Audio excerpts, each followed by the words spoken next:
কিন্তু সেটা আর্মিতে খুব ক্ষুব্ধ প্রতিক্রিয়া সৃষ্টি করেছে কিনা, এই প্রতিক্রিয়া সৃষ্টি করাটা আসলে যৌক্তিক কিনা? কারণ আর্মি তো আসলে সরকার প্রধানের কথা শুনে চলার কথা, ওনাদের তো যাই হোক কাম হোয়াট মে। না, আর্মি ইজ টোটালি আমি বললাম না, বাংলাদেশ সেনাবাহিনী আমরা যদিও অনেক আগে রিটায়ার করেছি, but we go around every day, we go to ক্যান্টনমেন্টে যাই, কথা হয় আমাদের সাথে, যদি দেখা হয়, প্লাস আমরা যে চেইন অফ কমান্ডটা we understand the how chain work.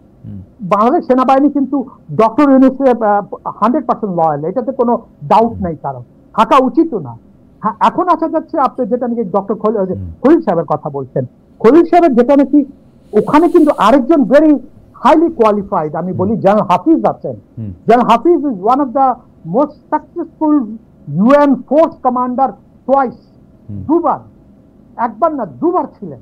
আপনি বলছেন দিস ইজ এ রেয়ার একটা honour for Bangladesh, and he that gentleman, that general Hafiz, just he is also one of the adviser. তো এটাই আমার কাছে, যিনি নাকি ওনার ইউএন এর সাথে একটা চলাফেরার একটা ইয়ে আছে, উনি এই ধরনের করিডোর, হাজার হাজার করিডোর উনি করেছেন ওনার সময়, আমার মনে হয় যে আমরা জনাব মেজর জেনারেল শহীদুল হককে আমরা স্পষ্ট খুব ভালো আসলে শুনতে পাচ্ছি না, এটা একটু ইয়া করা দরকার। আমি শুনতে পাচ্ছি, দর্শকদের মধ্যে অনেকে অনুযোগ করছেন যে শুনতে পাচ্ছি না, প্রডিউসার নিশ্চয়ই এটা দেখবেন।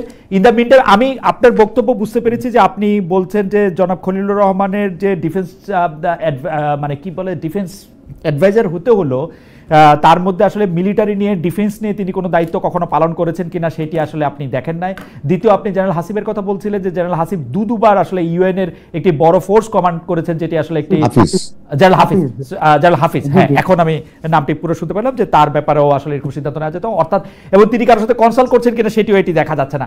আমি একটু জনাব ব্রুস আপনার কাছে আবার ফিরবো জনাব শহীদুল হক, আমি একটু আবার জনাব আবরুসদের কাছে ফিরতে চাই। জনাব আবরুস, আপনি জেনারেল খলিলুর রহমান জনাব খলিলুর রহমানের অ্যাপয়েন্টমেন্টটা নিয়ে একটু আমাদেরকে বলবেন, যে একজন ডিফেন্স সেক্রেটারি বাংলাদেশে কেন দরকার হলো, এবং যে অজিত দোভাল ভারতীয় নিরাপত্তা উপদেষ্টা, তার সাথে কথা বলার পরে এটা আসলে নিয়োগ হয়েছে কিনা সেই ব্যাপারে আপনি একটু মন্তব্য শুনবো। কিন্তু তার আগে আমি একটি কথা বলতে চাই, যে আমরা কিন্তু এখন দেশ বিদেশের নানা রকম জায়গা থেকে আমরা কিন্তু দেখি আর্মিদের সম্পর্কে যে শুধু খবরই তা না, আর্মিদের ভিতরে সার্ভিং অফিসার কে কোন দায়িত্ব পালন করবে, কাকে আসলে সেনা প্রদান করলে ভালো হবে, নাম ধরে ধরে এগুলি বলা হয়। এবং অনেক ক্ষেত্রে আমাদের সার্ভিং অফিসাররা কি এরকম ভাবে কথা বলেন তাদের নিজেদের স্বার্থে?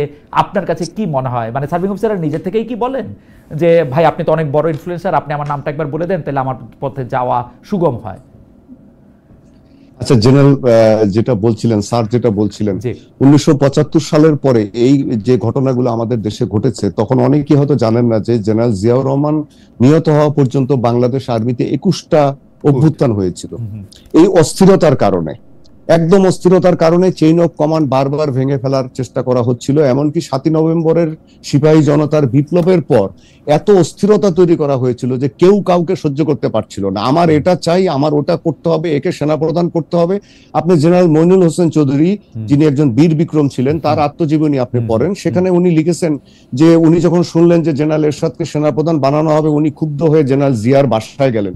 জেনারেল জিয়াকে গিয়ে বললেন, কেন একে বানানো হলো, আমরা তো মুক্তিযোদ্ধারা এখনো আছি। তো জেনারেল জিয়া তখন বলছিলেন যে দেখো, তোমাদের বয়স, তোমাদের অভিজ্ঞতা অনেক কম, তোমাদের সময় আসবে, একটু ধৈর্য ধরো, কয়েকটা দিন ধৈর্য ধরো, আমাকে সিনিয়রিটি মেনটেন করতে দাও। ঠিক একই রকম অস্থিরতা জেনারেল মঞ্জুরের মতো দেখা গিয়েছিল। উনি পাগল হয়ে গিয়েছিলেন উনি সেনাপ্রধান হওয়ার জন্য, এগুলো সবাই জানে। এখন জেনারেল মঞ্জুরের পরে পরিণতি কি হয়েছিল, উনি জেনারেল জিয়াকে হত্যা করলেন, নিজেও নিহত হলেন। তো এই যে অস্থিরতাগুলো, তারপরে আমাদের বিমান বাহিনীতে 1977 সালে একটা কু করা হলো, আমাদের পাইলটদের মধ্যে 3 ভাগের 2 ভাগ পাইলট আপনার সেখানে নিহত হলেন।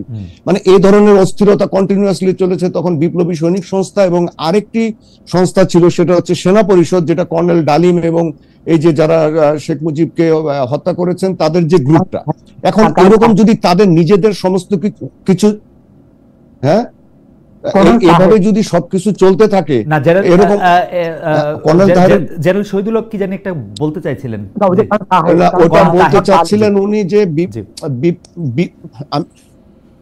বিপ্লবী সৈনিক সংস্থাটা ছিল জাসদের, এটার হ্যাঁ এটার জন্মদাতা হচ্ছে কর্নেল তাহেররা, আর সেনা পরিষদটার জন্মদাতা হচ্ছে এই যে কর্নেল ডালিম এবং এই গং। আপনি লক্ষ্য করবেন যে সবসময় অস্থিরতা, আপনারা তারা জেনারেল জিয়াকেও ঠিক মতো আপনার আর্মি চালাতে দিচ্ছিল না, তাদের দাবি দাওয়া এটা সেটা, একে এটা বানাতে হবে, ওইখানে মীর শওকত কেন বসে আছে, ওখানে কেন নাসিম বসে আছে, একে সরাও ওকে ওখানে দাও, এরকম কিন্তু তখন আমরা লক্ষ্য করেছি। তার পরিণতি কিন্তু অনেক খারাপ হয়েছিল বাংলাদেশের জন্য। আমরা সেম প্যাটার্ন এখন লক্ষ্য করছি। এই যে আপনি আমাকে প্রশ্ন করলেন যে এ ধরনের জিনিস বাইরে আসলো কেন, এটা কি মানে এটা সবাই জানলো কিভাবে? আমি যদি একটা কাউন্টার প্রশ্ন করি, যে যারা ইউটিউবে এবং বিভিন্ন জায়গায় ওনারা সবকিছু জানেন যে ওনাকে সেনাপ্রধান বানানো দরকার, ওনাকে ওই জিওসি বানানো দরকার, ওই অফিসার এটা করেছে, ওখান দিয়ে এটা হয়েছে, তো ওনারা জানছেন কিভাবে? ওনারা জানেন কোথায়? ওনারা সবকিছু জানছেন, এভাবে এরকম করে তো আসলে হয় না। রুশ ভাই, আমি এই প্রশ্নটাও করছি যে এখন সার্ভিং অফিসাররাও কি ওনাদের সাথে কথা বলছেন, মানে ইনফ্লুয়েন্সারদের সাথে বা যারা জানছেন তাদের সাথে কথা বলছেন? আমরা যেটা না আপনি যেটা জানতে চাচ্ছেন যে তারা কোনো সার্ভিং অফিসার কি কোনো পদে বসার জন্য কোনো কিছু হওয়ার জন্য কি এরকম করছেন? যারা সিনিয়র অফিসার আছেন, যারা ধরেন মেজর জেনারেল, লেফটেন্যান্ট জেনারেল বা ব্রিগেডিয়ার, তাদের এগুলা করে কোনো লাভ নেই এবং তারা এগুলা করবেন না। তার কারণ আমি বলি আপনাকে, আপনার কর্নেল অ্যাবাভ র্যাঙ্ক এই পদগুলা কখনো সেনাপ্রধান নিয়োগ দেন না। এদের পদোন্নতি, এদের পদায়ন, এদের আপনার যে কোনো শাস্তি দেওয়া বা কোর্ট অফ ইনকোয়ারিতে আনা, এটা একমাত্র করতে পারেন প্রতিরক্ষা মন্ত্রী। প্রতিরক্ষা মন্ত্রী হচ্ছেন এখন ডক্টর ইউনূস। জেনারেল ওয়াকার চাইলেই আপনার একজন কর্নেলকে এক জায়গায় বদলি করতে পারেন না।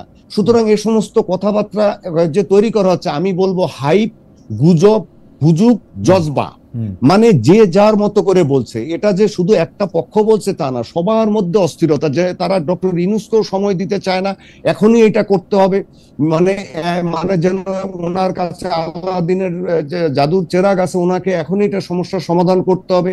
জেনারেল ওয়াকার বা সেনার যে প্রশাসন আছে, যেটা স্যার বললেন, এটা একটা কমান্ড, একটা চেইন অফ কমান্ড থাকে। এখন যদি চেইন অফ কমান্ডের মধ্যে আপনি কারো ইচ্ছা অনুযায়ী তার একটা খায়েশ আছে, সেই খায়েশ যদি এরকম ভাবে যদি অনার সৃষ্টি তৈরি করা হয়, তাহলে কি হবে? বাংলাদেশ আর্মি শুধু ক্ষতিগ্রস্ত হবে না, বাংলাদেশ যে পরিপ্রেক্ষিতে 5ই আগস্টের পরে একটা অবস্থায় এসছে, সেটাতে ডক্টর ইউনূস ক্ষতিগ্রস্ত হবে, আমাদের পুরো দেশ ক্ষতিগ্রস্ত হবে, আমাদের রাজনীতি ক্ষতিগ্রস্ত হবে, আমাদের অর্থনীতি, বিনিয়োগ সব ক্ষতিগ্রস্ত হবে, বিশ্ব আমাদেরকে বিশ্বাস করবে না। আমাদের কিন্তু ধৈর্যশীল জনবাবুর মানে ওই খলিলুর রহমান সাহেবের প্রশ্নে যাওয়ার আগে আপনি একদম সবকিছু পরিষ্কার করেছেন। শুধু একটা ব্যাপারকে আপনি একটু বলবেন। অনেকেই বলছেন যে জেনারেল ওয়াকার বলেছেন যে তিনি এখন অভিভাবকহীন, কারণ তার একমাত্র অভিভাবক ছিলেন শেখ হাসিনা। ব্যাপারটা কি আসলে ঠিক? নো, দেখেন, অভিভাবকহীন বলার বিষয় না আপনার। এখন উনি এটা হয়তো এভাবে মিন করেছেন, আমি এটা কয়েকজনের সাথে কথা বলেছি, যে হয়তো একটা মিন করেছেন যে আসলে এখন আপনি যদি বাংলাদেশের সার্বিক পরিস্থিতি এখন দেখেন, আপনি এমনকি ট্রাফিক সিস্টেম থেকে শুরু করে সবকিছুতে একটা নৈরাজ্য, মনে হচ্ছে যেন কোনো প্রশাসন নেই, সবকিছু সবার দৃষ্টি না, সবকিছু মানে ডক্টর ইউনূস করবেন। অন্যান্য উপদেষ্টারা কি করছেন, আপনার প্রশাসন কি করছেন, পুলিশের লোকরা কি করছেন? আপনি ট্রাফিক ডিউটি কি ডক্টর ইউনূস দিবেন ঢাকার রাস্তায়?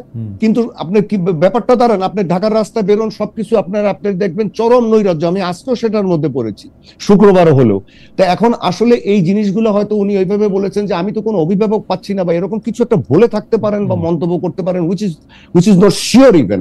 এখন ওনার একটা বক্তব্য যেটা ছিল যে একটা নির্বাচিত সরকারের প্রসঙ্গটা এনেছে, যে একটা নির্বাচিত সরকার থাকলে জনগণের দ্বারা সেটা ম্যান্ডেট পায় এবং সেটা একটা অভিভাবকের ভালো দায়িত্ব পালন করতে পারে। আপনারা যদি 5ই আগস্টের পরে তার কিছু বক্তব্য আপনাদের খেয়াল থাকে, যে উনি কয়েকটা মিডিয়াতে কথা বলেছিলেন, সেখানে কিন্তু উনি বলেছিলেন যে 18 মাসের মধ্যে আমরা নির্বাচনটা সুষ্ঠুভাবে হোক এটা চাই।